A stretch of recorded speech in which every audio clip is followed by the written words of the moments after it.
Okay, I will call this meeting of the Finance and Labor Relations Subcommittee to order, and Councillor Beatty has provided regrets.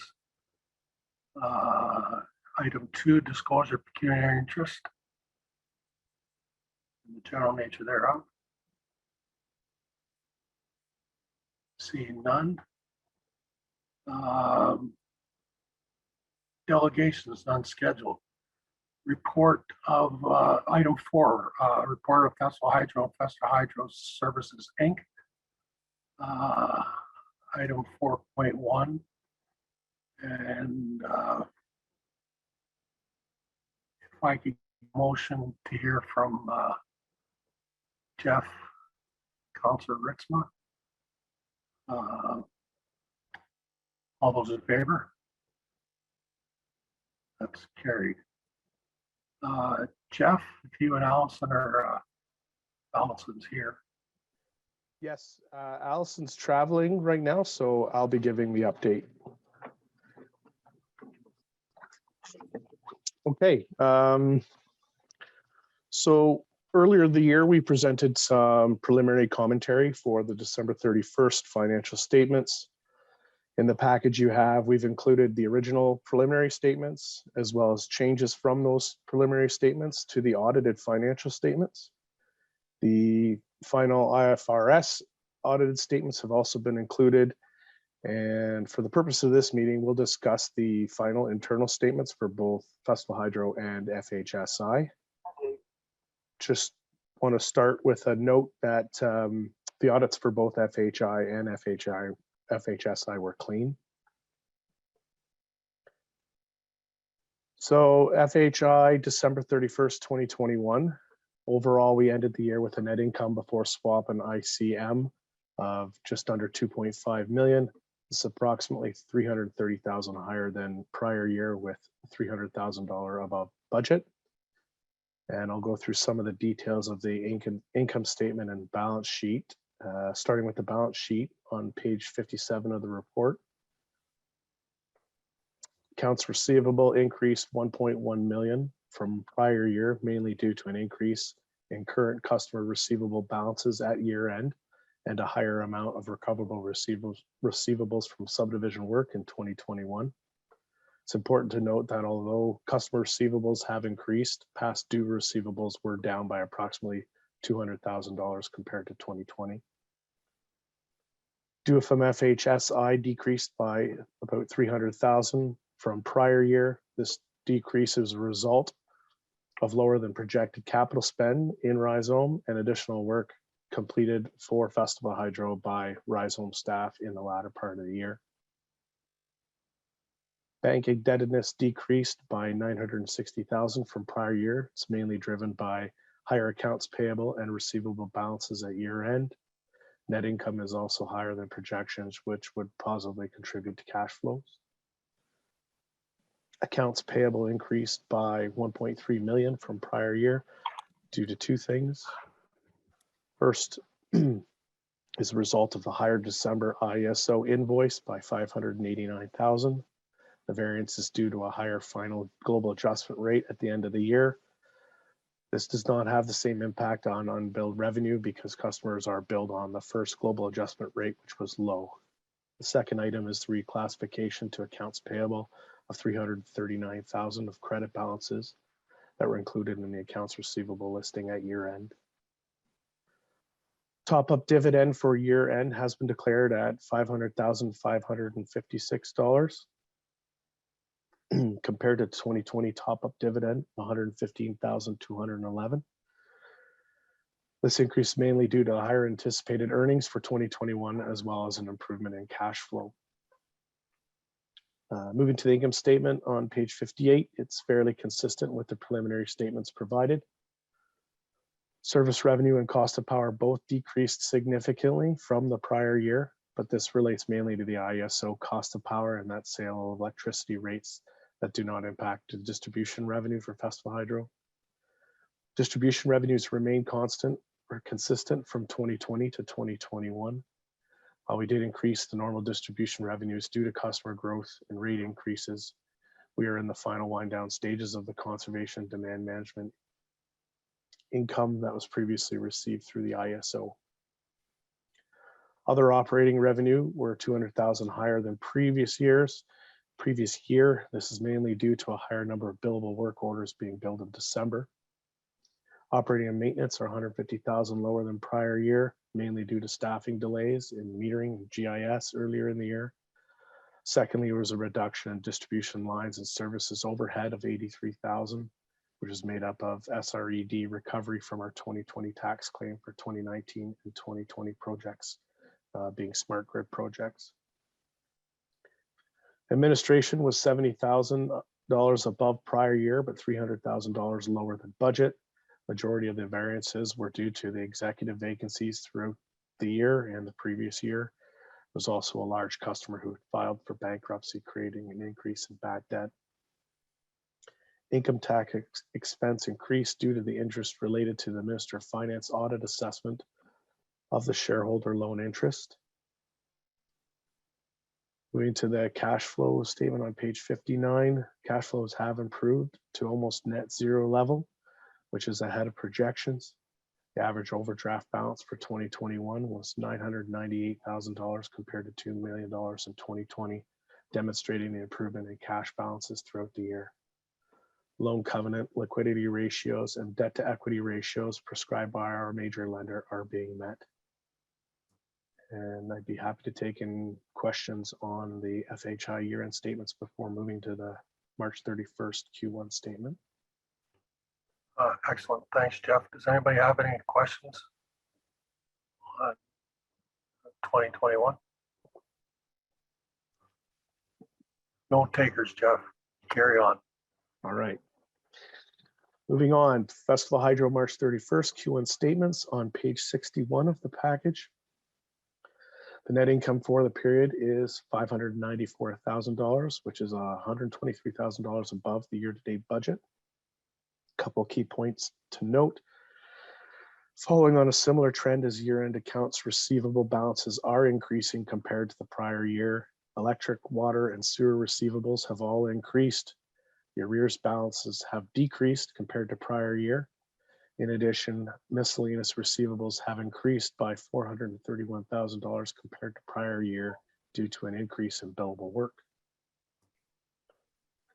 Due from FHSI balance in this account has decreased from the December 2021 balance by $40,000. The difference is mainly due to additional work being completed by Festival Hydro Services Inc. staff for Festival Hydro in Q1 around cybersecurity and the installation of new servers.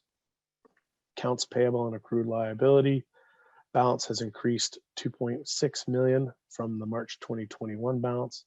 The majority of the variance relates to a higher accrued ISO invoice payable in 2022 by $2.2 million. Moving to the income statement on page 62, the distribution revenue to the end of Q1 22 is $80,000 above budget. We've seen steady customer growth month over month, as well as 5 million kilowatt hour increase compared to the prior year. The actual IRM inflationary increase built into rates is higher than what was included in the budget in October. Total controllable costs are $3,000 less than budget to the end of Q1. Operating and maintenance expenses are up overall by about $65,000 compared to budget. Large portion of these increases at $42,000 is vehicle costs related to increased maintenance and fuel costs in Q1. Administration costs are down by $68,000. Majority of this balance is due to the vacancy of the IT executive position. In addition, there are no costs attributed to property monitoring at this time. Although $16,000 was budgeted in Q1, this expense is only a timing difference. This will be incurred later this year. Cash flows are now in a positive position at the end of Q1. This is expected to decrease after the payment of the 2021 top-up dividend in Q2. All loan covenants are on site at the end of Q1. And happy to take any questions at this point for Festival Hydro before I move on to the Rise Home. Okay, anybody have any questions? Councillor Ritzman. Yeah, just two great reports. Thank you very much, Jeff and your staff, and I will move the staff recommendation. All Favor? That carries. Okay, go ahead, Jeff. Okay, thank you. Sorry, 1 second. Excuse me. Okay, moving on to FHSI December 31st, 2021. The audited financials for FHSI only changed slightly for the current and future taxes. However, I'll provide some year-end highlights. So moving to page 101 of the package. The net income was $110,000, which was $10,000 below budget and $30,000 lower than prior year. Overall capital spend in the year was $85,000 or 55% of the budget. The main reasons for the lower capital spend include lower than anticipated tie-ins for Whiteman expansion, as well as some project delays due to supply chain issues. Capital spend has ramped up so far in 2022 to offset. All of the balance sheet balances were as expected. Revenues are $103,000 lower than budget, but $4,000 higher than prior year, as noted in the Q1 meeting. Main reasons for lower than budget results include staffing vacancies that contribute to consulting revenue, as well as low growth in the Wi-Fi, ISP, and co-locate revenues. In addition, Festival Hydro Services Inc. has not seen any income from QR Fiber at this point. Operating expenses were also down. Contributor was staffing vacancies by approximately $19,000, as well as lower expected maintenance costs for both the Wi-Fi and fiber by $66,000. Most network challenges were able to be managed in-house instead of outsourced, which decreased costs. And that's the end of the report for Festival Hydro Services Inc. year-end statements. Anybody have any questions? Councilor Clifford. Yeah, I have a question. Like, is there a growth plan? Like it seems like a small, like I have a small corporation, but it's bigger than what you have there. Is there a growth plan? And I think I've asked this question before, quite frankly. Yeah, as part of the strategic planning process last year, Councillor Clifford, we are looking at some growth in the existing revenue streams, and we're also looking to evaluate some potential new revenue streams to see if we can get additional growth in RISO.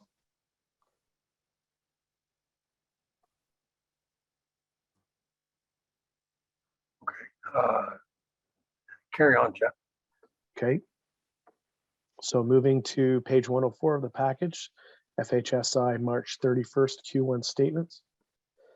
The net income for the period was $25,000, which was $12K higher than budget, but $24K lower than this point last year. Additions to the end of March 2021 are $65,000 or 165% of Q1 budget. This includes a $54,000 in computer hardware additions, $8,500 in fiber, and $2,000 on Wi-Fi related projects.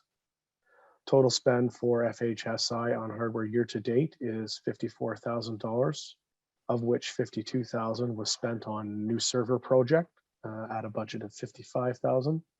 And this is hardening our older servers that were at risk of failure. So we're going to keep some of those old servers also to use as a sandbox environment, possibly backups. Total spent on fiber capital year to date is $8,500, the majority of which was spent on AdTrans spare parts, allowing for quick access to critical parts in case of component failures on our primary Stratford fiber device, significantly decreasing any lengthy outage risks. Moving to page 105, revenues are $8,000 lower than budget in Q1. Consulting revenue is down from budget because of the revenue budget is equally distributed throughout the year, which includes the addition of a network technician budgeted to start in May. This is a timing issue that will normalize throughout the year once the position is filled. The decrease is offset by an increase in lit revenue. Similar to consulting revenue, the revenue budget is split evenly throughout the year, but actual revenues were higher due to the Whiteman contract, which expired March 31st. And the impact of the new contract, which will decrease revenue for Q2 to Q4 has not been seen yet. Operating expenses are below budget by $20,000 at the end of Q1, but higher than Q1 2021 by $36,000. In Q1 of 2022, Festival Hydro Services Inc. had a full staff complement. In 2021, there was a vacant position which caused the variance from the prior year. As noted above, there is a new network tech position that was budgeted to start in May. This will normalize the budget to actual variance under the business development expenses of Q2. Happy to take any questions on that as well. Any questions? Okay, correct me if I'm wrong, Madam Clerk, but I think the one motion covered all those reports. Through the chair, that is correct.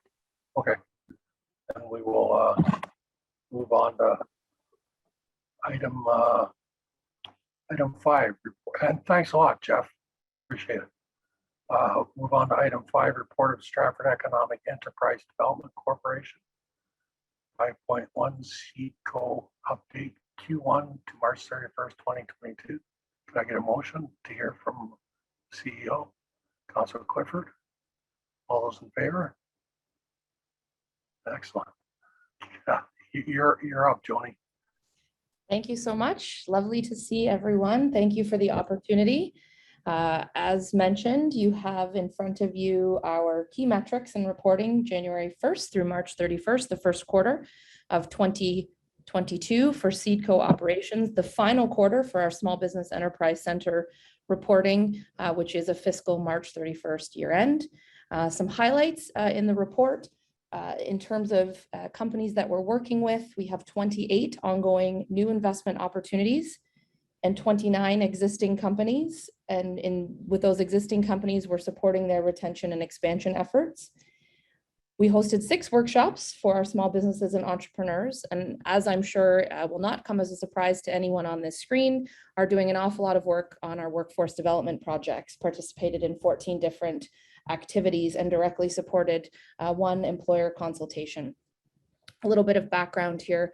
Workforce development activities for us are categorized as things like the various HR committees that Mike Pullen, our managing director, and I sit on, the engagement that we do with partners like Partners in Employment in Conestoga College, and then employer consultations are when we meet directly with those individual employers to troubleshoot any issues they may have, connect them. Certainly there are some in the community that are looking at welcoming some Ukrainian families and engaging them in workforce. So I just wanted to provide a little bit of context for those numbers. In the last 3 months, staff attended the International Building Supply Show. We met with 8 companies directly. All 8 are keen to engage and invest in the Ontario region and hopefully most specifically in Stratford. And we also participated in the Society of Industrial and Office Realtors networking event. As you can see there, companies in the building supply and construction materials were a part of that show, and commercial realtors from Ontario were in attendance at the networking event. All city-owned industrial land remains sold or in reserve, and no city-owned lands closed between January and March of 2022. We do have some on the horizon for the coming quarters. I'm going to move over the action plan 2025 if that's okay, and I'll come back to that because I'd like to get into a bit of a deeper discussion there. In terms of our budget variance analysis, not nearly as robust as the Festival Hydro financial presentations, but we're trending quite nicely 3 months into the year. One additional note that I want to bring your attention to is note number 2. Our salaries, benefits, and contract labor number does include our My Main Street program ambassadors. That was a program that was approved in December and began in February of 2022. There's no budget impact for council. We will not be asking for any additional funding. It is 100% funded, but you will notice that that budget line will exceed what we had originally planned. Revenues from the federal government will offset 100% those wages. So if I could, very quickly, I wanted to let you know that looking ahead to quarter number 2, $21,000 of summer company grants will be awarded to 7 entrepreneurs. That program is now fully subscribed. So there are 7 entrepreneurs from Stratford, St. Mary's, and Perth County, young people between the ages of 15 and 29, starting their businesses this summer, who will be in receipt of grant funding. As I always do, I acknowledge Council's participation and support of the Small Business Enterprise Center programs, because that money, those grant dollars, go into the community as a result, ultimately, of Council's contributions overall annually to the work of the Small Business Enterprise Center. So thank you for that ongoing support. You know, I've got listed there, we participated in some guest panels on the My Main Street program, and we attended the Canadian Foreign Direct Investment Forum. And finally, you know, don't forget to get your tickets. The annual general meeting of Seedco will take place on Thursday, June 16th from 8 to 9:30. The Director of Corporate Services will be there, of course. And so, you know, it's not to be missed, quite honestly. It's at the Tom Patterson Theatre this year, which if you haven't been through yet, is a spectacular building, and we're really thrilled that they're willing to host us. So you have the invitations in your inboxes, I hope. It is open to the public. We're just asking for registrations ahead of time out of respect for the event venue and the caterers. So if I could, just moving on to our action plan 2025, I wanted to present this to the subcommittee on behalf of our team and our board of directors. And it's important to note that this is not a strategic plan. This was not a strategic planning exercise. It was a refresh of the action items set by the board for the operating years of 2016 through 2018. When we went to revise this right before COVID, that sort of shut down all kinds of what should we do and how should we do it. And so our board identified the fact that the items were a little bit stale from 2016 and took it to a group discussion and kind of created a bit of an operating roadmap for Seedco through to 2025. So our mission, vision, values are there. They remain consistent, and with the strategic initiatives of council in mind at all times. We tightened up our programming pillars: business retention, expansion and support, investment, attraction, sector development, business creation and entrepreneurship. And I'll get to those in a little more detail in a second. We wanted to highlight our guiding principles, and those are supporting a strong and robust workforce, a focus on climate stewardship and technology, and a thoughtful attention to equity, diversity, and inclusivity. And we identified our strategic enablers, which are meaningful council, community, and international partnerships, strong communications and marketing strategies, agile operations, strong governance and data-driven reporting, and sustainable growth of the Seedco team and resources. As we take a bit of a deeper dive into those pillars, and I won't read them word for word, they're in your packages, and I'm happy to answer any questions following this presentation. Business retention, expansion, and support. This is where we focus on our existing companies, our workforce development opportunities, and our marketing and communications. Things like knowledge dissemination and thought leadership for some of our existing companies and our larger employers, and our concierge style support of our businesses that are growing and expanding in the community. Our investment attraction and sector development pillar includes the collaborative working relationships with council and the corporate leadership team on the development of new employment lands. And of course, our foreign direct investment work and sector development and special projects. So always thinking, you know, what's next, and doing an analysis on the areas that we look at and focus on in terms of sector and how we could broaden that, you know, change it, create something new. That's where we capture this kind of work. And then finally, our business creation and entrepreneurship section. So this, of course, is our Small Business Enterprise Center programming, and then our grants and our government relations. So how are we making sure that we're always thinking about bringing additional dollars into the community through Seedco that supports our companies and supports the strategic initiatives of council. This is a living document for me and my team. We build our goals and objectives and our annual work plans around these activities. And we are held accountable to these by the board of directors, reporting twice a year on the status and the track of our annual plans, and then obviously through our annual reviews, both with the staff and myself and our board of directors, to make sure that we're achieving our objectives as we've outlined them. I'm proud of this document. The board came together. It was a morning long session on, are we on the right track? What are we doing well? What can we continue to do? What could we start doing? And I think there's a lot of really, really good opportunities here. And I will be honest, it's not significantly different from what we were using before. It's just a little bit refreshed and a little bit more formal in terms of the sectors and the pillars that we're looking at. So through the chair, I'm happy to answer any questions and look forward to, the next 9 months of, well, I suppose there's less than that, but from this report, the next 9 months of a successful 2022. Thanks, Joni. Councillor Bunting. Yeah, thank you. Through the chair, Joni, thanks for that report. It was great. Now, with respect to, I think I picked you up correctly, and you've got some 28 people or 28 businesses sort of in line to looking at potentially moving to Stratford to start up. Can you give us some indication as to what we're looking at? Are they all small, medium, large, or what's the proportions there? Through the chair, that's a great question. Of the 28, in terms of sector, most are small tool construction manufacturing companies.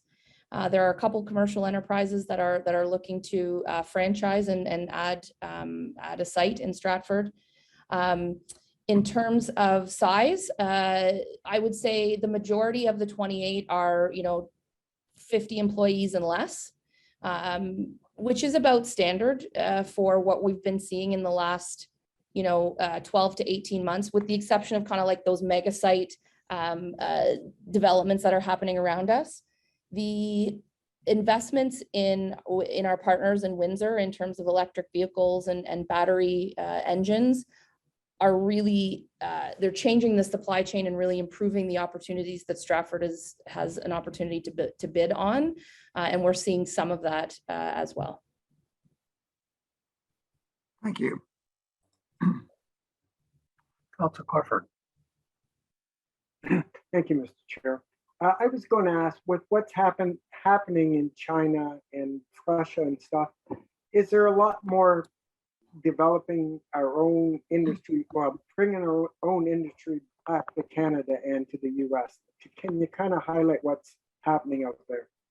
Yeah, what we're seeing I apologize, through the chair, thank you for that. What we're seeing, certainly as it relates to reshoring or onshoring of supply chain, is that it really comes down to the amount of space that it takes in a container in a lot of cases. So things that are, because shipping and manufacturing has completely been flipped on its head through the pandemic and as we've come out of it.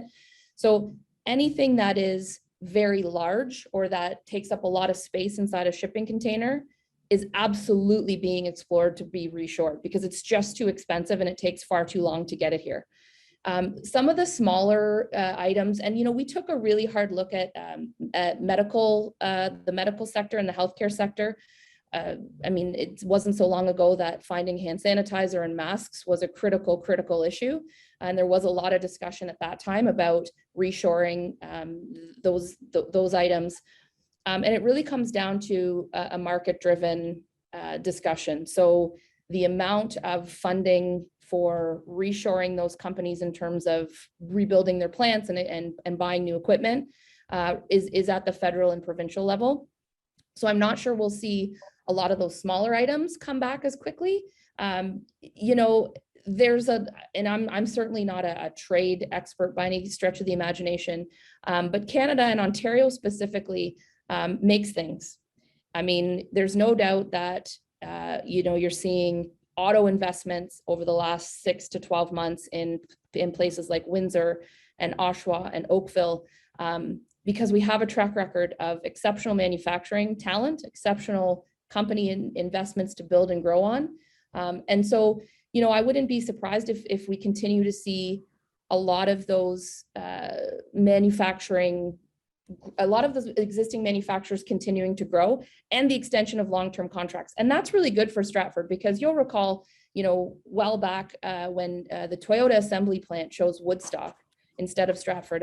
If the folklore is true, Stratford was number 2, and we were really, really close to winning that assembly plant. And the president at the time said, you know, Stratford has everything going for it and will win, even though you're second in this discussion about an assembly plant. And that's true, because from there we have, you know, 6 Japanese parts manufacturers who are feeding into Toyota in Woodstock and feeding into Toyota in Cambridge and Honda in Alliston, and certainly down into the US as well. So, you know, supply chain is going to be an ongoing discussion.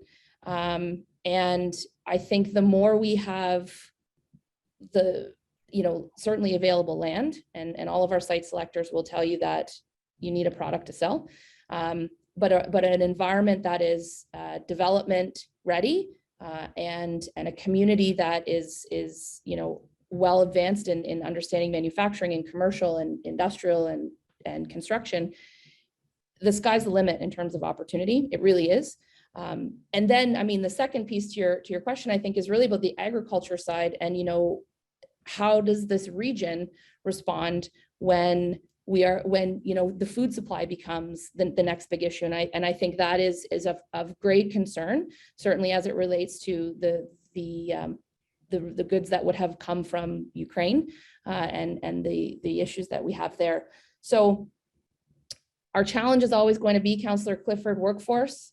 We're having this is the first time in my recent history that our manufacturers are fighting with our hospitality partners for talent, are fighting with our healthcare partners for talent, are fighting with our municipalities for talent. There is not a sector that is not being impacted by a shortage of workforce. And so if we can slowly chip away at that, Ontario, Stratford, in my opinion, again, the sky's the limit.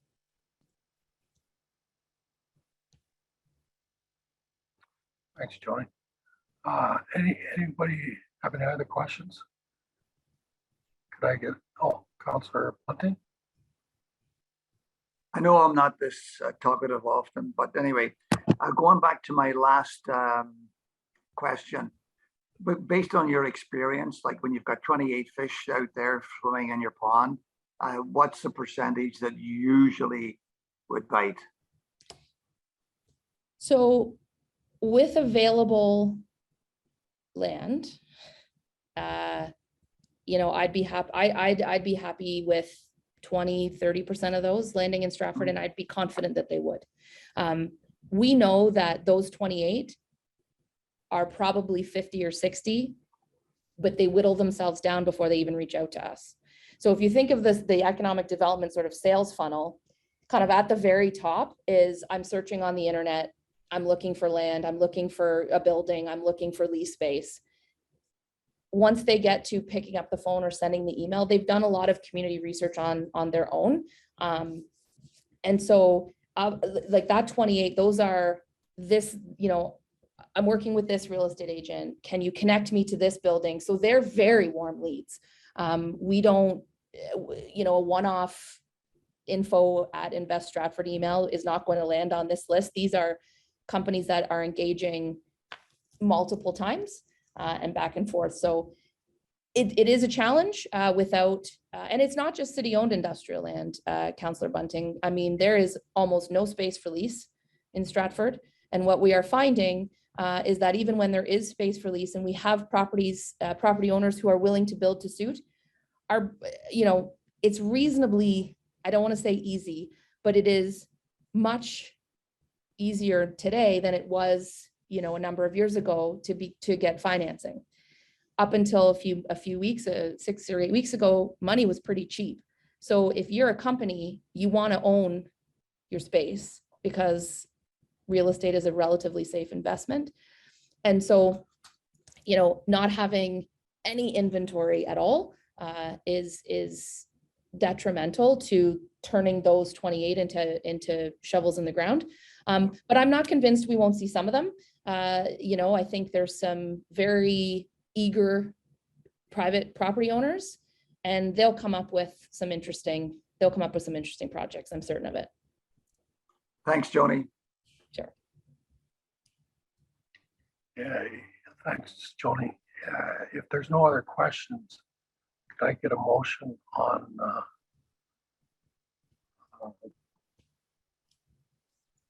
the staff recommendation to Councilor Clifford? All those in favor? That's carried. Thanks, Joan. We'll move on to item 6, report of the manager of financial services. 6.1 Q1 operating budget variance report at March 31st, 2022. Is that, are you doing it, Carmen? Yeah, I'll take Oh, this through the chair. okay, excellent. Perfect. Thanks, everybody. Good afternoon. We're starting with, I'm going to say, the lesser exciting of the two reports as we wrap talking about wrapping up 2021 on the subsequent report. But this one here is the first quarter for 2022. There's, you know, as you are likely aware, this the reliability of predicting our year-end final numbers at this stage of the game is pretty far out. But that said, there are some highlights that we can identify. In the human resources area, we're looking at a projected or anticipated over budget of about 30,000 relating to some legal collective bargaining and arbitration costs. Again, it's so early in the year that this is quite likely that this will iron itself out before the end of the year. But that said, that's where we're sitting right now. As well, we've got some staffing vacancies in finance, which are contributing to a slight surplus in our area in finance. We also have some unplanned expenses relating to COVID starting off 2022. Just, I think when the budgets were prepared in late 2021, there was an expectation that we were going to be up and running for the full year. However, that said, you know, again, it could very well even itself out throughout the rest of the year. Transit's also experiencing a little bit of a surplus as well based on this point, just based on the service levels that we were experiencing for the first quarter. So overall, we're looking at an overall variance to the 2022 budget at this point projected at about 68,000. Again, I'm not concerned. Don't feel that this is significant at this point in time, but happy to answer any questions relating to the 2022 so far, if there are any. Councilor Ritzman. And thank you. Through the chair, just with regards to COVID, either losses in revenue and or costs associated with COVID, are there any further dollars that we're assured of from the provincial government to offset either one of those? Not directly, no. If I can sort of speak a little bit about what we're seeing, we haven't received any notifications of any further funding to come. However, that said, I will talk a little bit about funding that we received in 2021 in my subsequent report. But for 2022, I am expecting or what we're seeing so far is that it's not costs per se, it's just revenues that have not occurred the way we expected. And you know that again, because it's so early in the year and people in general are very anxious to get back to normal and doing their regular activities, that we could see a bit of a surge later in the year in terms of recovering some of those lost revenues. That's sort of my anticipation, but we'll see how it goes. And people are still cautious, so it's still a bit early to say. But I think based on 2021's activity, which again I got to in a second, I think there's some room there to massage some of the variances that we might see in 2022. So, Councilor Clifford. Yeah, I'd asked earlier in private, but like with the price of fuel and stuff going up, are we going to have a report on that? Like it's almost twice what it was a year ago, and I'm concerned about that. So I would ask that question about fuel. I can touch on that really briefly. We did discuss that yesterday at another meeting, and we do plan for our fuel costs to be based on our projected consumption as well. So there are some opportunities, I think, for staff to look at. While there's been an increase in the cost per se for the first quarter, it isn't necessarily a huge big issue for 2022, but certainly for the rest of the year, we are going to be watching those costs, but for the first quarter, I think that based on the activity levels, the volumes and the consumption levels have been significantly reduced. So we have a bit of a, I'll say a cushion, if you will, or a bit of a surplus that we can kind of navigate some of the price increases for the first part of the year. But it is something that we will have to watch. We did take a little closer look at the tender that we have out for our fuel costs, and it's we are getting a very competitive pricing with our bulk fuel rates. So we're hoping that that's sufficient enough to accommodate our activity. And like I said, it's a bit early in 2022 to really comment on what that impact's going to look like, but you're concerned, as are we, as far as what that's going to do to our overall operations for the rest of the year. Fuel in the, I'll say the big scheme of things, or in our overall budget, isn't as significant as some areas or some line items. So there may be opportunities, even if fuel ends up costing more than anticipated, where we can realize some savings. I'll touch on, for example, say salaries and vacancies and things like that. So at the end of the day, the net impact to the bottom line may be inconsequential.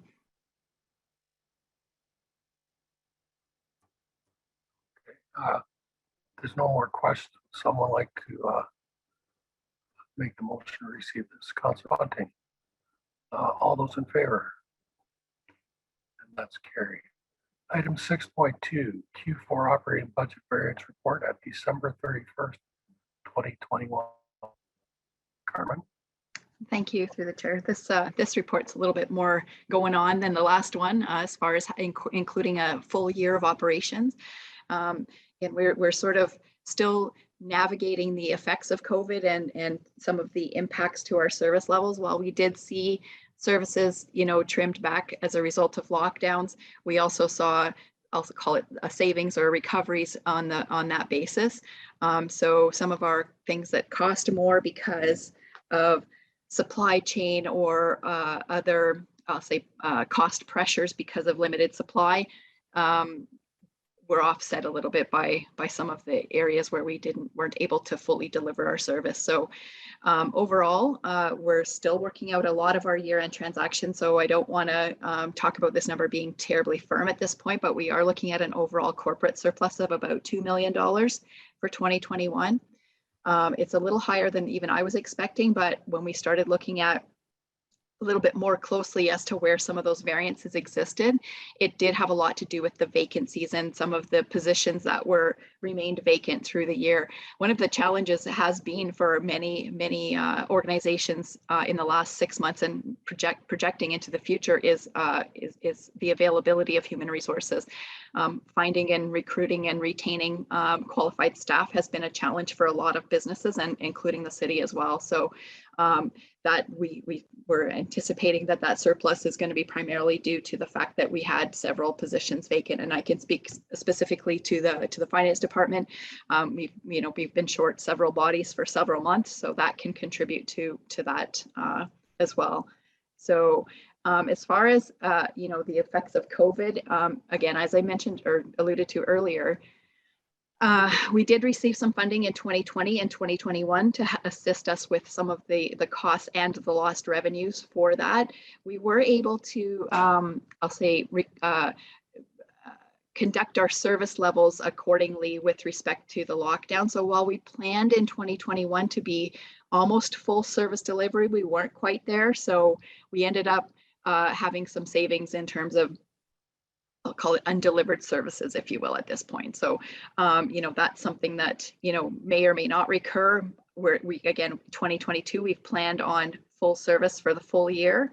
So it will depend a little bit on how quickly things can recover and bounce back and start to recover. We've noticed an increase in terms of bookings with respect to, people wanting to start taking out their marriage licenses and things like that. So we're optimistic that with the warmer weather and the states of emergency and various other restrictions being lifted, that things will start to pick up and we'll be able to get back to some of the levels that we were at before. So in terms of the I'll refer your attention to the table where we've got the page 130 of your package. That just kind of summarizes some of the specific divisional activity.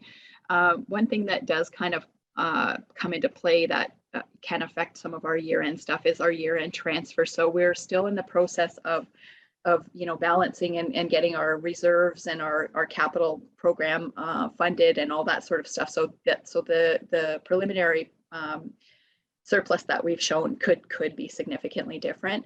At this point in time, we haven't made any suggestions or recommendations to council with what to do with that surplus.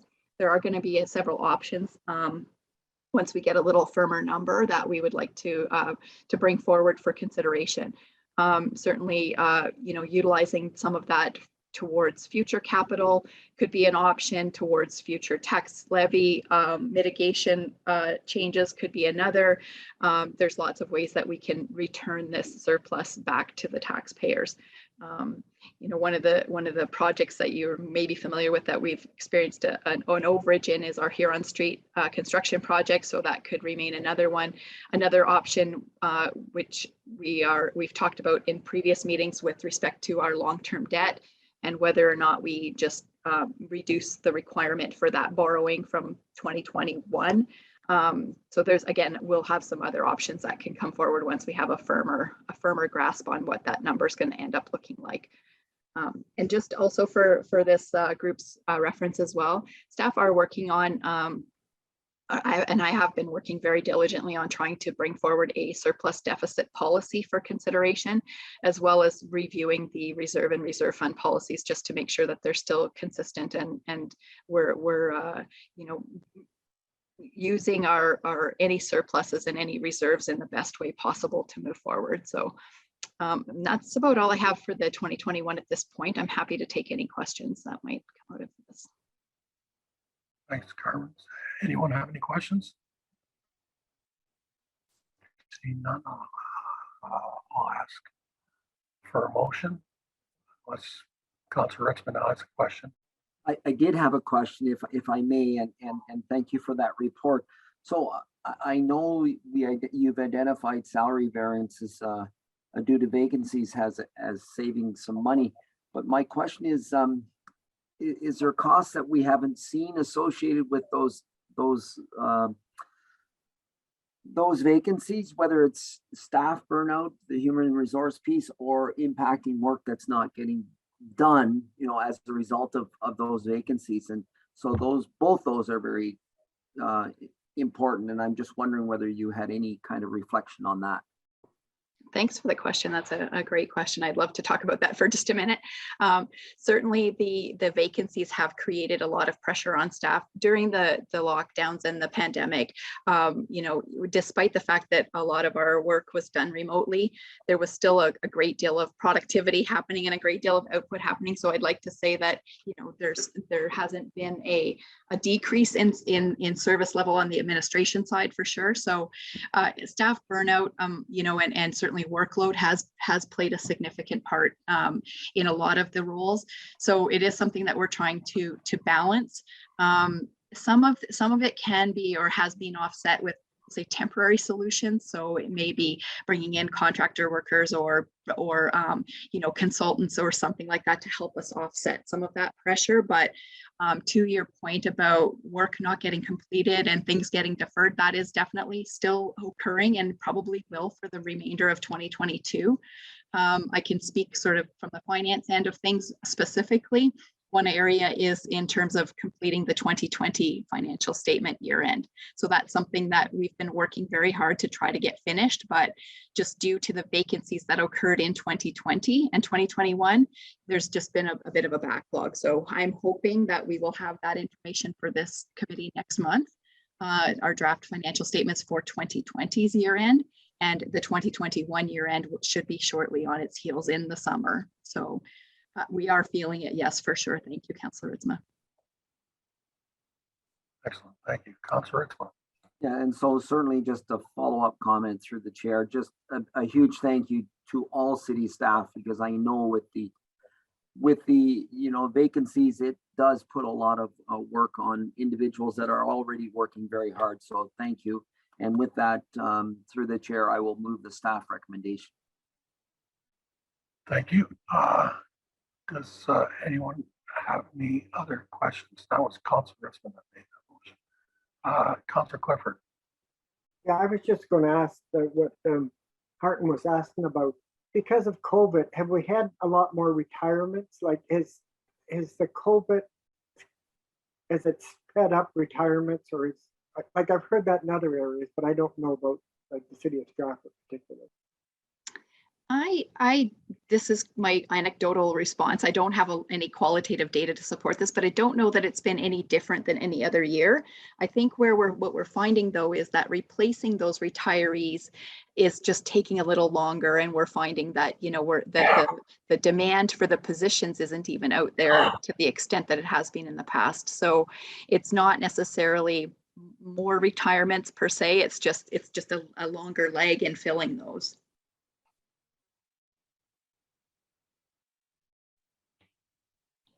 Okay, there's nothing else. I'll call the question. All those in favor? Opposed, if any, and that's carried.